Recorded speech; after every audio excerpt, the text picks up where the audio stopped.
ஒரு நாள் பொழுது விடிந்ததும் ஒருவன் தனது ஆடுகளை செழிப்பான ஒரு புல்வெளியில் மேய்த்து கொண்டு இருந்தான். ஆடுகளை மேய்த்தவன் ஒரு மரத்தடியில் உட்கார்ந்து கண்மூடி புல்லாங்குழல் வாசித்து கொண்டிருந்தான். புல்வெளியை சுற்றி வேலி போட்டு இருந்தது.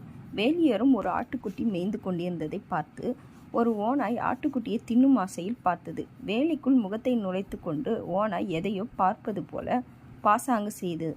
அதை பார்த்த ஒரு ஆட்டுக்குட்டி, உனக்கு என்ன வேண்டும் என்று கேட்டது.